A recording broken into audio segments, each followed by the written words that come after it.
Yeah, I'm awake. I'm awake. Here I am. We're all set to go. It's October 16th, 2006, and we were to have with us today Diane Kleiman to talk about customs corruption.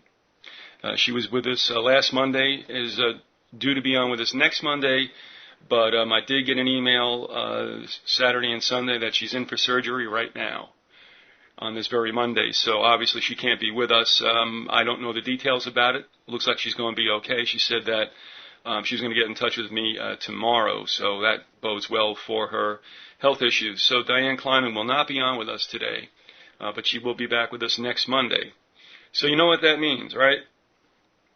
We're going to play one from the vault, and I'll tell you about that in a second, but while I got you here, let me just roll through the guests that are coming up for the rest of the month. They may or may not be put up on the website at this moment, but while we got a couple of minutes, let me do this. Let's see, tomorrow we're going to have a garage sale, and we're going to talk about the North American onion. And also on Wednesday, we'll have on August Bullock. Wrote a really interesting book called The Secret Sales Pitch. We'll have Andy Colvin on Thursday for part 13. We will have on a gentleman that will talk to us about what he's learned about Columbine. That's on Friday. And then on the 23rd, Diane Kleiman is due back with us again, and of course she is the former U.S. Customs agent. On the 24th, we're going to have on James Lloyd of Christian Media Network. On October 25th, we'll have on Sandra Utley, author of Dunblane Unburied. And I want to let you folks know that over the weekend I did a couple of interviews because of time differences. Sandra Utley is in the UK. I also spoke to Andrew McGregor. He is in Australia. Now, Sandra Utley has written Dunblane Unburied, which is about the Dunblane Massacre in 1996. Andrew McGregor is doing research on the Port Arthur Massacre that took place in Australia, again in 1996. I believe, yes, Dunblane happened in March. The Port Arthur Massacre happened in April, only a few weeks later. So they'll be pre-recorded, but they'll be pretty interesting things because now something's taking shape, and it was kind of interesting talking to Sandra Utley, that she's starting to realize there's a pattern here that she had not known about when she wrote the book. So there's an epiphany going on there. Also, it kind of cements the case that these incidences were not necessarily perpetrated by lone nuts. All right, so that's Sandra Utley on the 25th. And on the 27th, we will have on Andrew McGregor on the Port Arthur Massacre. And in between, on October 26th, we'll have on the Mothman's photographer, Andrew Colvin, on once again. On October 30th, Monday, Bob Chapman's going to try to make it back with us. He was unable to get in contact with us. He does have phone problems quite frequently over the years. We've had probably the most difficulty with Bob. But he's going to make it back on October 30th. And then, as only fitting, on October 31st, we're going to have on the Freeman perspective. Freeman was on before. We're going to talk more about occult symbology. All right, now, with the show you're going to hear of today from the vault, this was recorded the show was first done on August 13th, Friday the 13th, 2004. And that may ring a bell with the number of Floridians because that's the day that Hurricane Charlie hit Florida. What's interesting about this show is that we have been in the radio station and kind of in an emergency mode and not doing any regular scheduled broadcasting. I can't say regularly. And we were just cleared to do so, but we had to keep an eye on the weather. Harry was impressed into doing emergency management duty as a hammy and also in charge of a certain evacuation shelter, which would be St. Leo's. Also, TC was in the studio that day. He was monitoring the weather just in case Charlie decided to change its mind again. We were spared by that. I don't believe it ever hit a Cat 5, but it was bound to do such, and that would have been bad for us coming right over the top. Now, the guest for that show is Andrea Psoras, not necessarily a household name, but she's a very intelligent woman, is hip to what's going on, and also happened to be downtown on 9/11/2001 and witnessed the second WTC impact. So she's with us today, Andrea Psoras. This is a show from the vault, and we will be back with you tomorrow with the garage sale, North American Onion, and a couple of guests. So I'm going to switch modes right now, and we're going to go to that show on August 13th, 2004.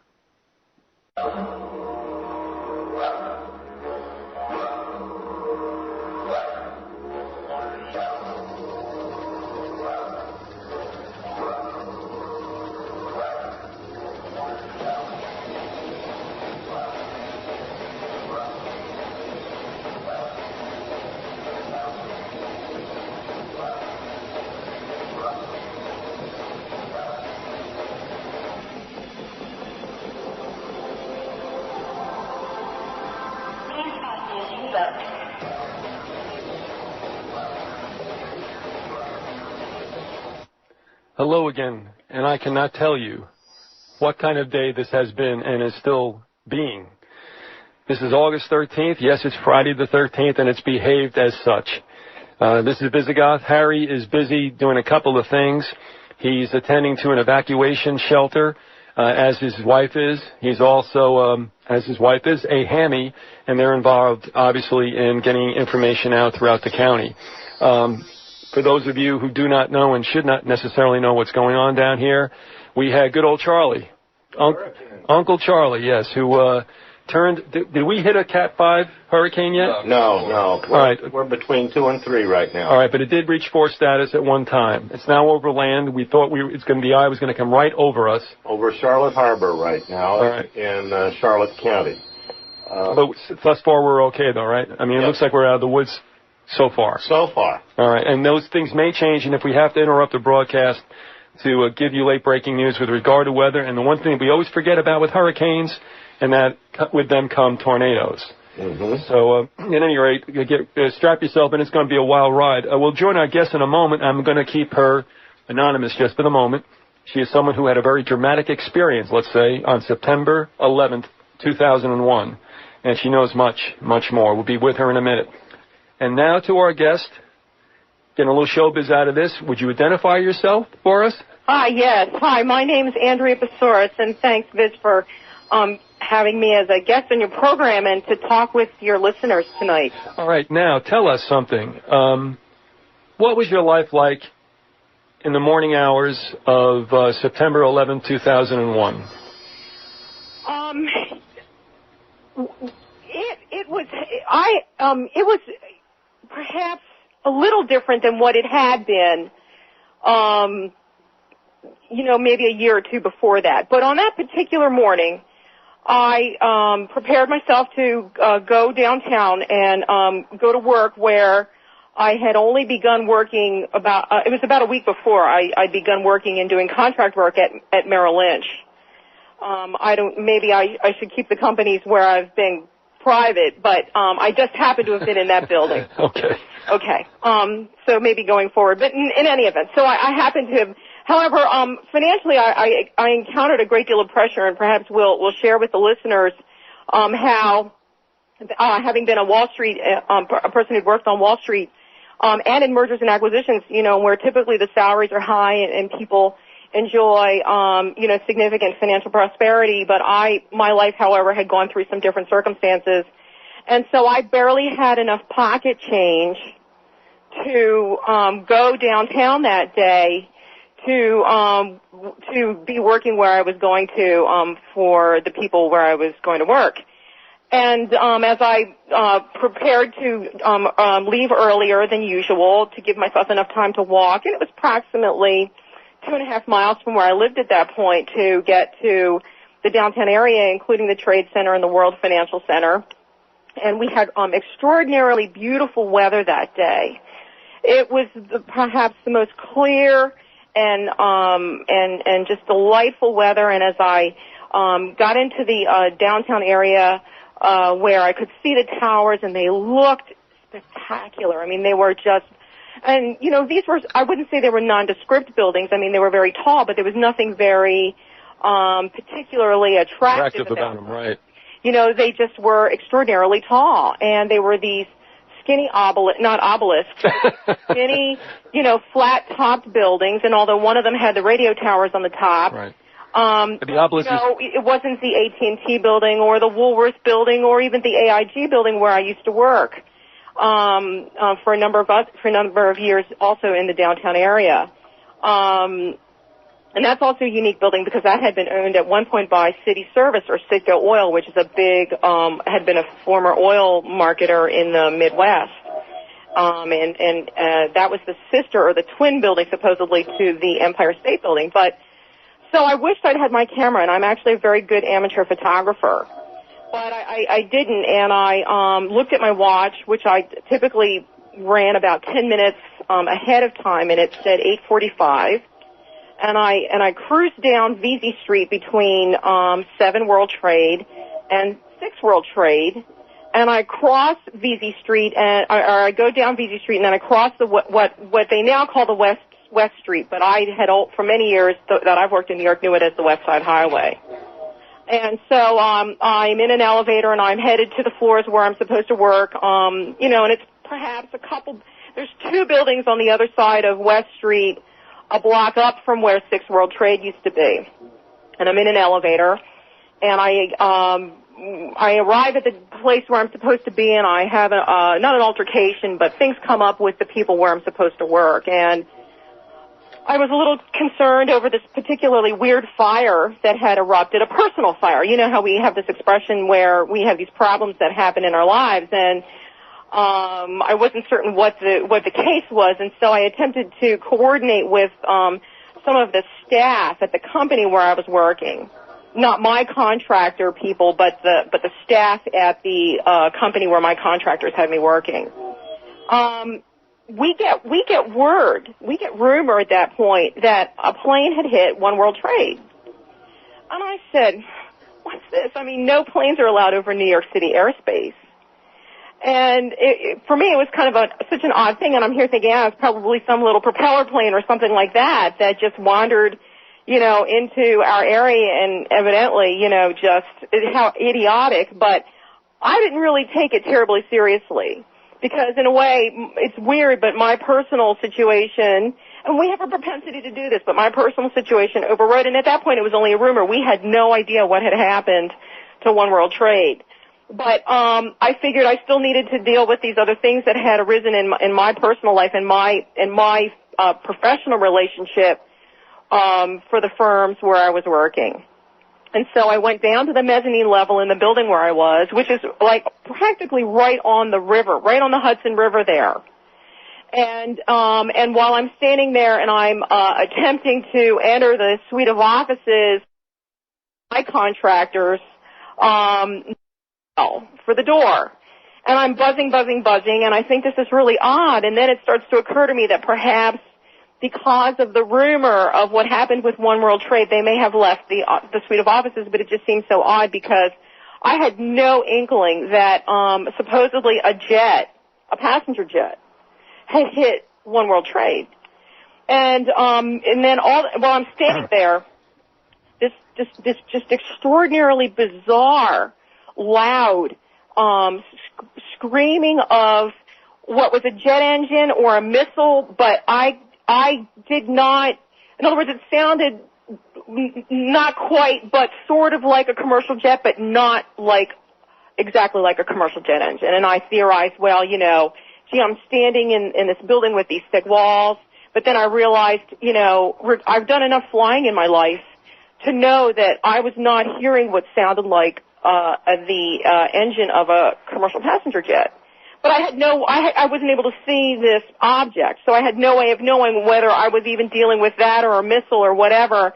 And the whole, that strange debate happens in your mind when you can't see, but you're still riveted. You're still in this situation where you have to choose to run or fight. Do I stay in the building? And you're looking at this massive, although beautiful building, and I thought to myself, well, gosh, if it is missiles, what if it comes down on me? You know what I mean? Put yourself in that situation. What if you heard this screaming sort of a jet engine or sort of a missile noise, and, it's just so bizarre to experience or encounter that while you're in the middle of, corporate beauty and luxury. You know what I'm saying? Sure. And so I thought to myself, however, perhaps I'll stand a better chance by evacuating. But with those thoughts were people who began sprinting out of the elevator banks with just the expressions on their faces of practically abject horror. And I'm seeing this, and see, I know the Lord. The Lord introduced himself to me when I was 15. And I'll share with the listeners that at this point I'm 46. I've just had my 30th birthday in the Lord on February 2nd on Groundhog Day. And so, in knowing the Lord, we can reach into him, or we can reach into the Holy Spirit. We have this relationship by the Holy Spirit with the Lord, where we can still remain deliberative Do you understand what I'm saying? Of course I do, yes. And so, but it's still perhaps given the circumstances, I felt I perhaps should investigate going outside and so meanwhile, however, the security staff at that firm and at that building site were pushing everybody outside and not permitting them to remain inside or to go back inside. And there were hundreds, I don't know, perhaps 1,000 people or so were standing on the north side of this building, which was, and if you can figure in your mind a map of the north in a north-south direction, I was a block north and a block and a half west, or perhaps approximately 2 blocks west of the corner of where 6 World Trade and VZ Street and the West Side Highway were. And 1 World Trade was the next building south from 6 World Trade. So I recognize some people that I'm acquainted with, and but I said, I realized that I needed, because for the many years that I've worked and lived in New York, the towers and the complex had been such a part of my life, and to hear that the towers were burning and that they'd been hit with planes it just wasn't sinking into my head, and I couldn't assimilate this information, which was just so utterly bizarre. And as I began to head east, and I'm crossing the West Side Highway, and I'm sort of startled, I'm attempting to not let the emotions of the enemy and the emotions of darkness rumble me, or to take a hold of my soul and hinder my mind from making the proper judgments in the Holy Spirit. And so, but I witnessed this sight of the emergency management vehicles, the EMS vehicles, lined up with their lights flashing in rows, like 3 or 4 rows, between along on West Street, where 6 World Trade and where 1 World Trade were, to prevent any and all traffic and pedestrians from coming into the area. But they were all lined up there, and they had, of course, no inkling as to what was to happen over the next 2 hours. But the utter shocking activities of the morning should already have alerted us to what was facing us. And so I progress east, and I'm witnessing the boiling smoke, black smoke, coming off of, and the orange flame. And colleagues of mine have reminded me, and other professionals that I've met along the way have reminded me that it was not a terribly hot flame. You were not looking at white hot flame. You were not looking at a huge amount of even, yellow-white flame. You were looking at a lot of orange and red-orange flame, which is a lower temperature fire. And so as I'm witnessing and I'll bring that up, we'll talk about that as an important point later on in our dialogue, and if the listeners want to jump in with an email. But I'm just still, again, in shock. And I would never have thought that I would have witnessed anything like this in my entire life, And the hit on 1 World Trade was, I would say, approximately the 80th or so floor, and you'll hear all different pieces of information, but frankly, I did not count every floor in 1 World Trade to determine where exactly supposedly this plane had smacked the building. And because I didn't physically witness the planes hit the building, I accepted the information that the administration purported, and that, what we were told by the press, and what supposedly, but do we have a break? Yeah, we're coming up on a break, and if you can hold it right there, that'll be a good point. We're talking with Andrea Psoras, a witness to the WTC demolitions, we'll call them. You're listening to Grassy Knoll on AM 1350 WDCF and AM 1400 WZHR. We're simulcasting today, huh, Tom? Excellent. Okay, I might be wrong. All right, listen, we'll be back with Andrea after a couple of messages.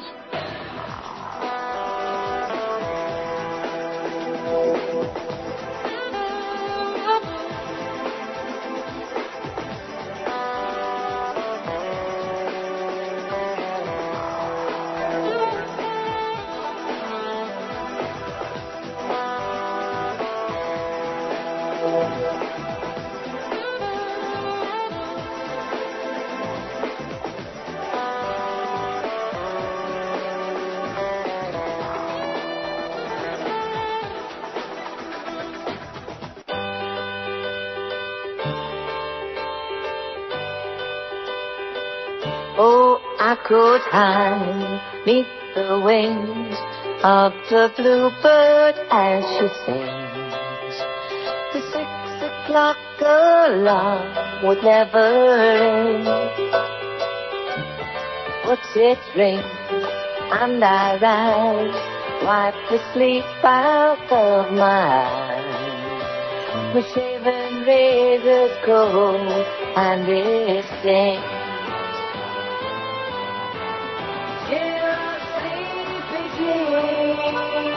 Oh, what can it mean to a daydream believer and a homecoming queen? You once thought of me as a white knight on his sleeve. Now you know how happy I can be. Oh, and our good time starts and ends without our loved ones to spend. But how much, baby, do you really need? Dear sleepy Jean, oh, what can it mean to a daydream believer? Just because you may be paranoid, it doesn't mean they're not out to get you. The Grassy Knoll continues.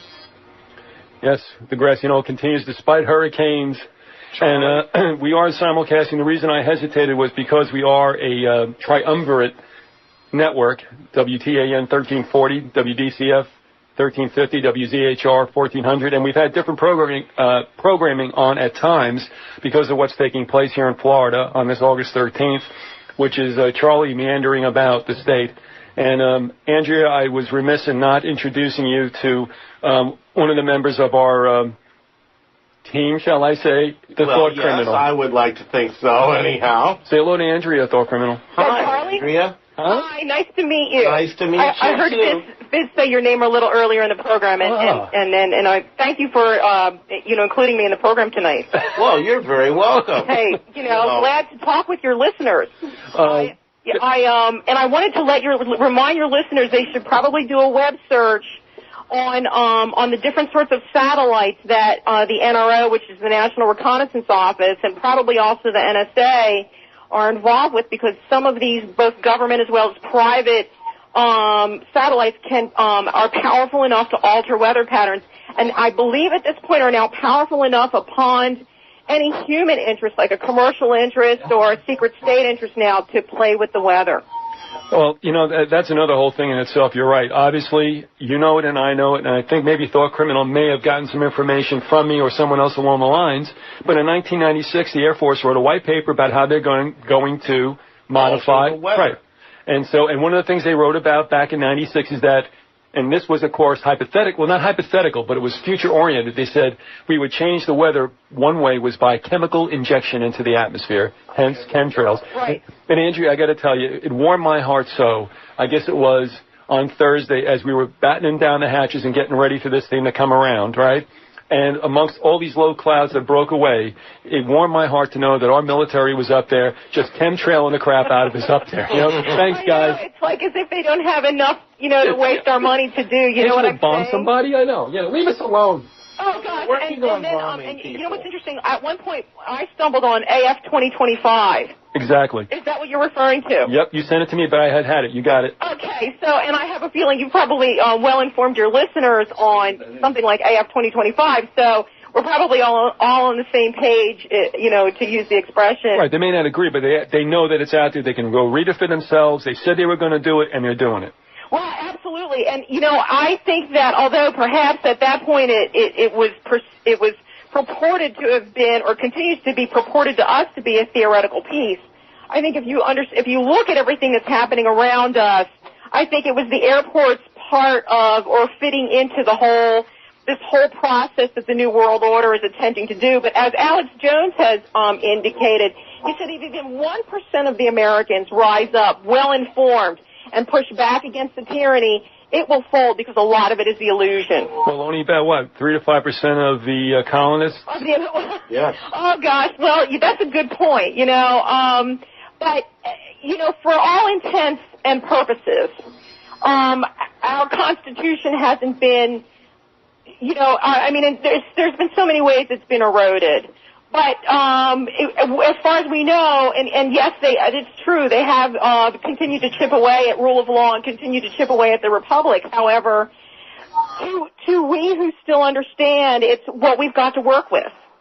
And so, with that, we've got to take our step forward, and we can't let, whether there's some legal, idiotic legal or pseudo or de facto legal claim that the British or the British Crown continues to purport that it has over us. They don't? We still have our Declaration of Independence where we say we're breaking away from the British Crown. We specifically identify 3 entities in the Declaration of Independence from which we were liberating ourselves: the King, the British people, and the British Crown. And I think a lot of Americans need to read that, and I think because unfortunately the Supreme Court only began its existence when the Constitution was ratified, or drafted and approved, this seems to be where there's a stop point. They don't tie the Declaration of Independence enough, as if keeping that as a preamble for the Constitution, you see. And so that's sort of, if anything, where the courts have been facilitating the drift into this colonialistic commercialism, forthright, pale horse. I mean, there's lots of different ways to describe at this point, this, whatever this, spiritual, and there is a spirit behind it. There is spirit behind what we're encountering. Oh, sure. And another thing, though, too, Andrea, and I want to get back to your experiences that day. I was going to say, as you rolled off what we were supposedly freed from, but the one thing is I whispered to Thought Criminal as you were speaking, and that is, but they got us through the banks, And that's a good point, and thank you. Actually, it's interesting because I don't know who I was talking with about this last night, but during Lincoln's administration, they had Lincoln over a barrel because the British were going to come in, both the British and the French were going to come in on the side of the South. Right. I think probably your listeners and you are reasonably informed on this matter. Galen Ross, as you know, spoke to that when he was on last time.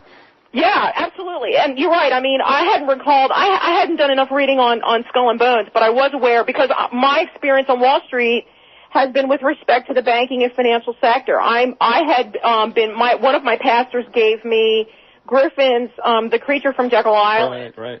And I already had some inkling on the financial system, but what's coincidental is that I had begun over time to understand more about the Fed, and there are other books in the public domain that aren't quite as detailed or as insightful as Griffin's work. And there's Secrets of the Temple, and perhaps a few other works. Even the textbooks will start to describe how the legislation, in effect, took away from the American people or from Congress the control over our financial system, if you will.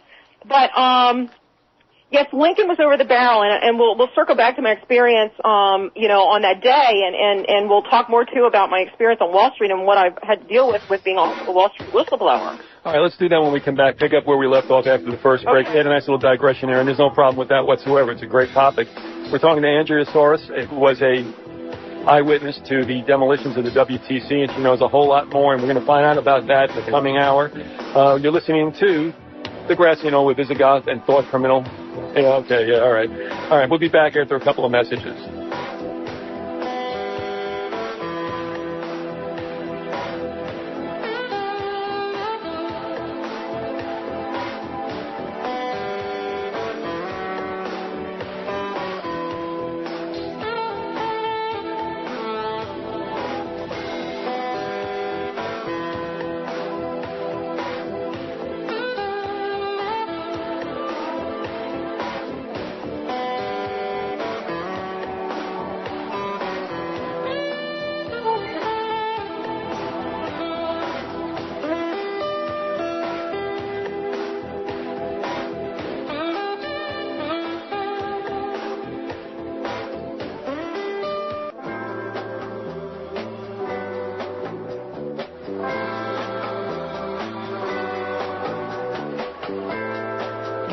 the sunshine, baby, when it's mild. But I call you stormy today. All of a sudden, that old rain's falling down, and my world is cloudy and gray. You've gone away, oh stormy, oh stormy. Bring back that sunny day. Yesterday's love was like a warm summer breeze, but like the weather it changed. The following program contains the truth and is void where prohibited, taxed, or otherwise restricted by law. Parental guidance suggested. Yes, we're back. The Grassy Knoll, AM 1350 WVCF, AM 1400 WZHR. We have with us Andrea Psoras, who's telling us about her experiences on September 11, 2001. And Andrea, also, I think you might remember, I told you that I was just across the river from you, minding my own business, having a very nice day. As you said, the day was crystalline. It was absolutely gorgeous. Yes, you shared that with me, and you'll want to share with the viewers what you and I both think happened to you that morning while you were there and what you heard. Do you want to talk about that now, about the... Yeah, by all means, because then what we can do is we can circle back on what I began to see while I watched the buildings burn. But I think you and I attempt to figure what time you happened to have heard what you heard that morning. Yeah, I have not been able to ascertain whether or not there were, like, fighter jets or anything like that in the area. But, if you remember, a lot of things weren't scrambled when they should have been. Oh yeah, and my memory is faulty because I didn't have a watch, and I was walking about, really lost track of time. My feeling was that it was about 9:40. I may be wrong, but I heard a deafening roar, and I thought immediately that there was a big airliner that was in trouble because we are in a flight path, but of course up there, they should never have been, quote, that low. And I thought maybe an airliner was in trouble and headed for Teterboro, which would have been a really hairy landing for the pilots. But I also wondered if there was ever a fighter jet that was in the vicinity. If there wasn't, then I could have quite possibly have heard what would have been the second airliner that crashed into the WTC. See, it's possible that you did, and I'll share with you why. And you see, this actually brings up something that seems to be a significant point of debate now, because Joyce Riley and Dave Von Kleist have put out a DVD called 9/11 in plain sight, or something like that. Yeah, and in plain sight. What they're talking about is something that I had already had concerns with respect to in hearing an engine or hearing, you know, this motor noise on whatever this aircraft was. Now, we're told so much disinformation by the administration that at this point, everything they have told us, or virtually everything they've told us, is on the table as far as I'm concerned, meaning that it's all subject to question. I mean, they've told us things that there were 19 hijackers. Well, frankly, John Rappaport figured out a couple of years ago, or learned a couple of years ago, that apparently at least a couple of these guys are alive. And then, and meanwhile, what also is something of concern, and one of the things that he corroborated was that there were no Muslim names on the passenger manifest. And I looked at the passenger manifest myself. There were no Muslim names on these passenger manifests. So you have to ask yourself, and then the administration turned around and said that the alleged hijackers were not flying under assumed identities.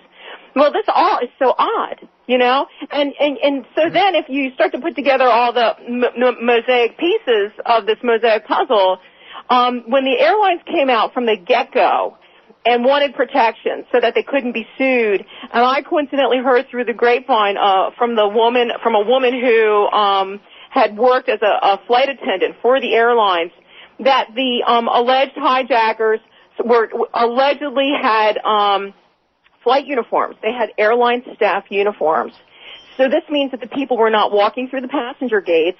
They did not have to be, a wand was not put on them to determine if they had, you know, metal or weapons or anything like that. They were able to enter the planes as if they were staff. And what I thought was perhaps they actually were, that they may actually have been airline staff. See? Now going back, though, I wanted you to capture my sense of horror. Well, yeah, and also I think we left you off going around Bessie Street, was it? Yes, exactly. I actually was 1 or 2 blocks farther north, but the towers are so huge. Right. I don't recall whether, you see, and actually 7 World Trade at that point, which was still standing. Everything was still standing. It was only the towers at that point that were burning. And, I'm attempting to not stand there riveted to the ground because it's such a shock. It was such an incredibly shocking thing. I had supervised an office in One World Trade for a maritime company. I had actually worked in One World Trade for perhaps 4 or 5 years in the mid '80s, and then do we have another break coming up or no? Okay. I'll always play the music to warn you, Andrea. And I had been in the towers. I had been in One World Trade the night before because I was a member of a professional association, and still am. However, our suite of offices used to be on the 44th floor of One World Trade Center. So I was in the offices the night before, and I was surfing the web, and I had downloaded some things on some controversial topics, which we can weave into our program for the listeners a little later, if you want to introduce it. Okay. In any event, and I emailed that to the receptionist, and I figured the next day I'll get over there, and then the following day there was going to be a program on handling corporate crisis, and I had met with a PR firm that handles corporate crisis. I have a sort of a unique background on Wall Street, which enables me to handle that kind of work or work with banks to handle that kind of public profile work, and I was interested with the company, and although we left off things a little loose earlier in the summer, I was sort of looking forward to this conference, although financially I was wondering how I was going to swing it.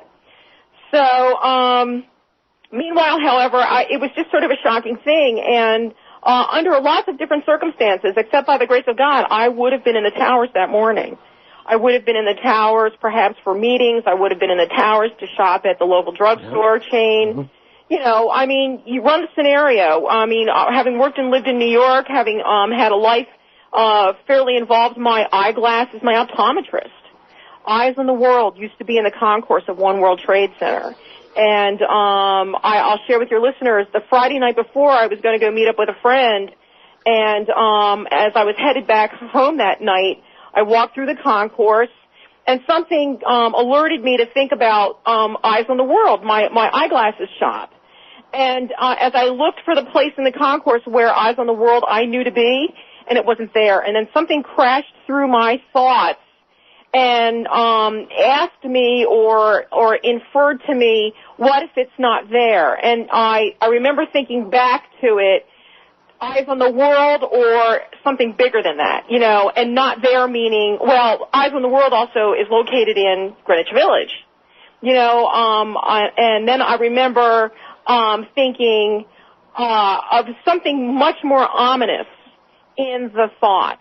You understand what I'm saying? Absolutely. The thoughts coming to me seemed more ominous, and I wouldn't call them premonition-like because when we deal with these thoughts across our mind and these different and whether they be spirit or whether they be from some other source, and you're attempting to discern what it is that is attempting to communicate with you, And so, meanwhile, as I'm watching the towers burn, now this is the following Tuesday, I'm watching the towers burn, and I had actually forgotten about what happened the previous Friday night while I was contemplating that Eyes on the World was no longer in the World Trade Center concourse, and wondering if it was, had gone back up to its other office in the village. But that was all sort of irrelevant in a way. The second tower, as I continue east, then also comes into view. And you see, the complex was set up where you had 7 World Trade. This is going from north to south. You have 7 World Trade, Vesey Street, 6 World Trade, 1 World Tower 1, they call.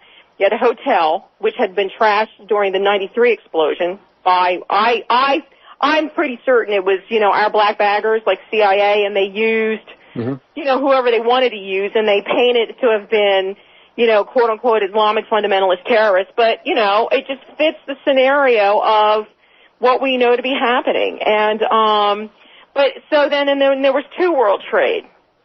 And both towers then were in view. One World Trade, however, was sort of obstructing my full view of two World Trade, but both of them were boiling with black smoke and orange flame. And so, but two had been hit lower, and two was hit on the southeast corner. Right, that was the South Tower as we know it, right?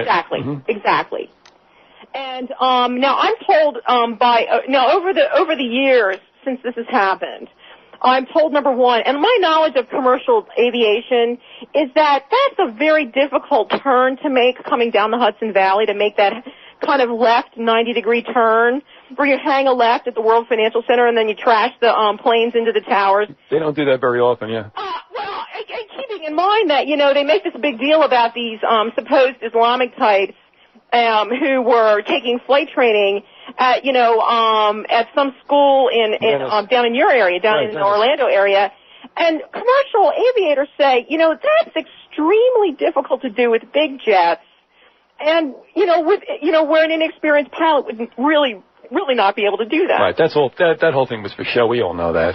Absolutely. Well, see, and that's why too. Let's question too what the materials of these aircraft, and I'm going to call them aircraft at this point, because I actually remember seeing some photo of the second jet, and it looked, given how large 767s are, it looked way too small on the side of the building, and how the wings were spread back more like a military jet.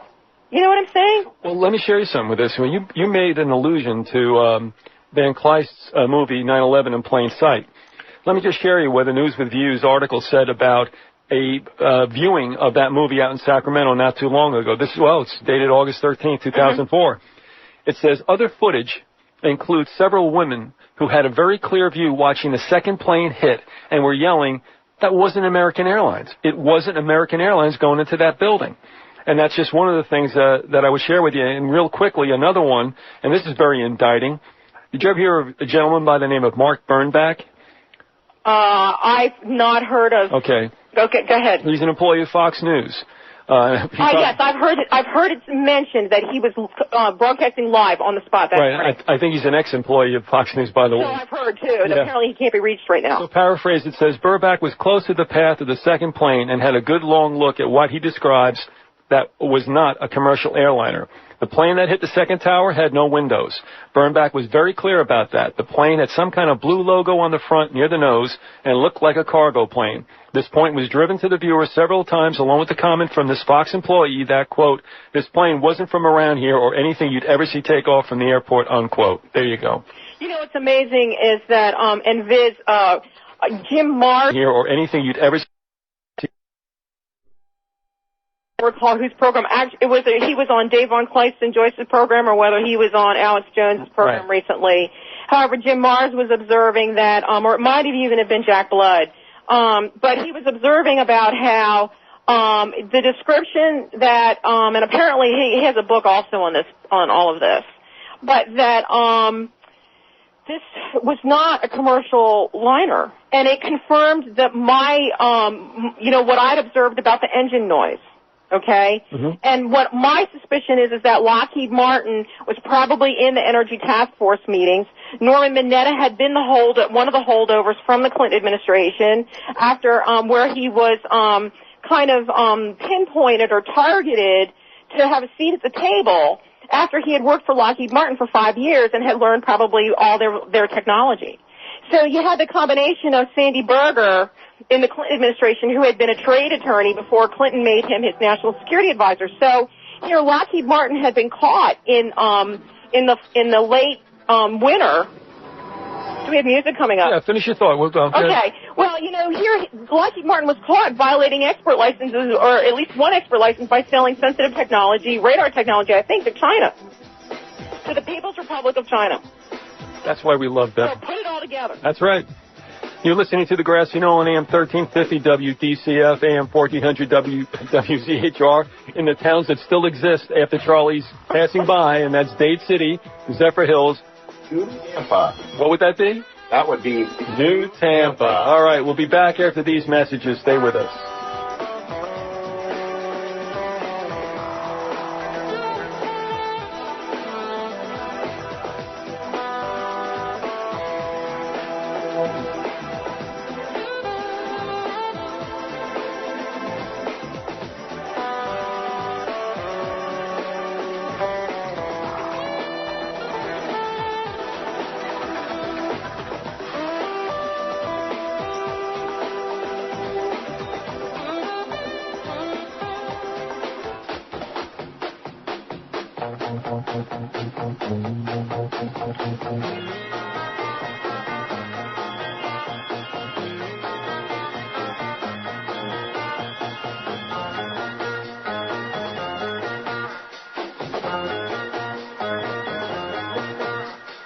Sits on the dock, fish in the water,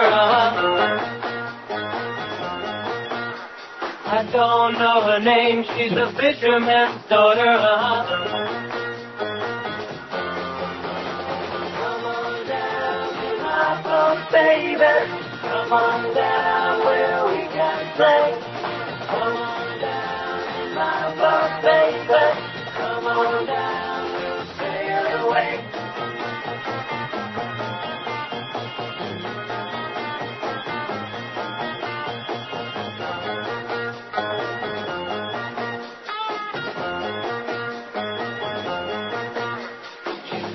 So nice, like she wants to come with me,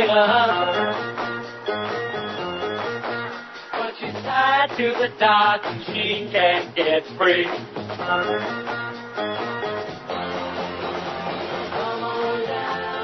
You are listening to the Grassy Knoll on WDCF. Yes, we are. We're back. The rain is falling. That's okay. We don't have any tornadoes. Charlie is now beacon northeast across Zalfo Springs, still getting close to our area, but not necessarily past us. Mm-hmm. This is our wonderful Friday the 13th. Category 4 hurricane is now, thankfully, starting to degrade. And with us today, Andrea Psoras, who is a witness to what I'm calling the WTC demolitions. We got a couple of things for you. We got a statement that you might want to respond to, okay? Thank you. Go ahead. From a listener. And I want to tell people again, you can instant message us on the AOL address, AM1350WDCF. You can send a Hotmail or whatever to Vyzygoth at hotmail.com. It's VYZYGOTH. It says, the person says, Building 7 is what convinced the individual as, in the way that it fell, that, something stunk. Do you want to jump across to 7 or? Well, what we can do is we can pick up 7 because 7 didn't come down. They didn't trash 7 until later in the day. Yeah, about what, 8 to 10 hours later, right? It was dusk or 5-ish. It was dinner time-ish, but Right. It's hard for me to remember only because while I was hearing the reporting and I happened to have been back at my apartment, at that point I was in Chelsea. It was actually, I was staying with a friend at that point. And funny, it felt like the other two, but no plane went into it, huh? No plane, no debris, large debris. When the towers deteriorated very symmetrically, they went into their foundations, and that was just one of the most remarkable and professional demolition jobs that God, there's nothing casual you could say. Professional destroyed a major office complex and professionally demolished the 2 largest buildings in the world, or 2 of the largest buildings in the world. And I mean, I can sometimes barely find words to describe my sense of disgust, fury, my call for impeachment, trials for treason. Because I knew about North Woods at the point. But as I'll share back with you, as I'm witnessing the towers burn, and I was torn with whether what I should do. But I just had this unction I should probably continue to make my way to an area where I was out of perhaps God only knows. You know what I'm saying? Mm-hmm. I mean, who could have predicted all of that except for the people who were on the inside? And perhaps if I was aware of PNAC, perhaps if I'd put together keeping Norma Mineta at, and George Tenet, in the Bush administration, perhaps if I had really thought that they were going to attempt to do a Reichstag on us or something like that, I might have, but there were no illusions. I knew that they'd done something like a Northwoods, but I just would not have put everything together. And I have other things that distract me. I have attempting to get my Wall Street professional situation back on the right path. I have family that I have close relationships with in Pennsylvania. But, again, and meanwhile, there are other things that can interfere with, with our interests, our understanding, and even in the Lord. They interfere with us with our relationship with the Lord. So we have to be mindful to, keep our heart, not let the thorns and thistles impair our relationship, not only with the Lord, but with the loved ones around us. And so, in any event, as I'm passing, by the time I get up to I walked past the gun club that I wanted to join.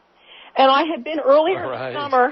Yeah, I was going to join a shooting club. I swear, I shouldn't swear, but I'm telling you. There was a shooting club around the corner from a squash club where I used to occasionally play squash. We like the gun club better. Yeah, well, I want to tell you, it was really interesting. And I was hanging out there with the libertarians.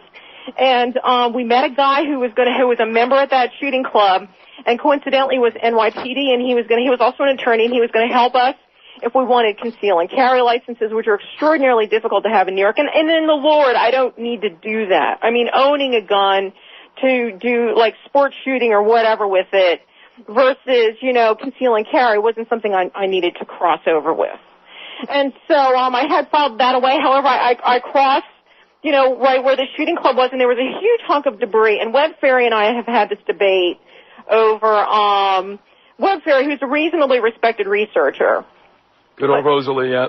Yeah, I mean, well, I found some, fairly credible things that Webb Ferry along the ways, and it wasn't just with respect to the events of September 11th. However, Webb Ferry, and I said, honestly, I remember Webb Ferry emailing me a photo, and I said, look, honestly, it's hard to tell, not only from the photo, but what street this is, where this particular piece of debris, which looked like sort of like an engine fuselage, but I couldn't, or an engine, one of the engine mounts. And I said, I'm just not certain. And I can't conjecture whether or not, this was because what Webb Ferry, has purported is that it was a very sophisticated hologram. Whether or not, no, I know what I heard with regard to this aircraft engine. Yeah, we had a shriek in the studio that said, what? Yeah, we're not buying holograms, but go ahead. Well, honestly, I don't either, other than the fact that, keep in mind how many people actually did see things, the aircraft that hit the buildings. And, where are these people now with respect to what the administration turns around and says were 767s that hit these buildings? And I don't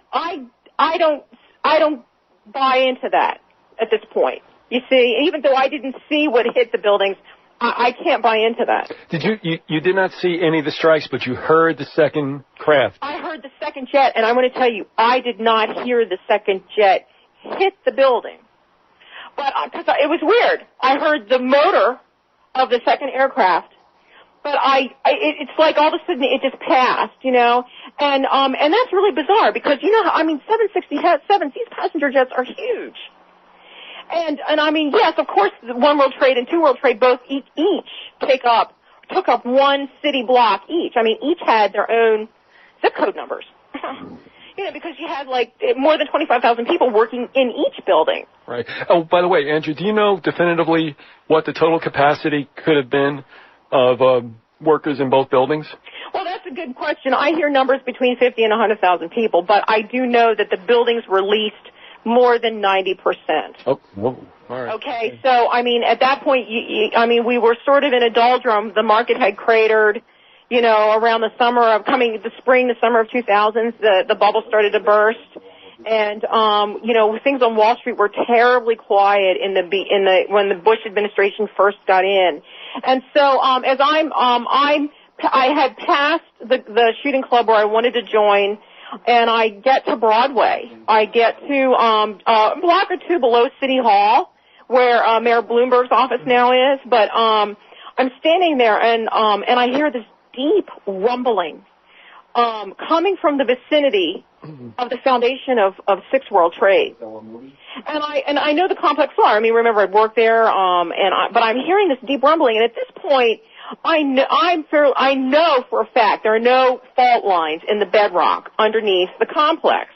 And I surmise that given what was happening, it's improbable that any subways were running through the area. Improbable. And so, let's just say, how convinced I was, I knew I was hearing explosives. And the incredible thing was, not much but a few minutes, but like moments later, and I want you to remind me of something, because there were other thoughts that I was deliberating when I heard those explosives. And I think I've shared this with you at another point. Do you want me to start sharing that now, or do you want to put it at another point? Well, that settles it for us, doesn't it? This will be the end of our first segment. And Andrew, we come back from the top of the hour.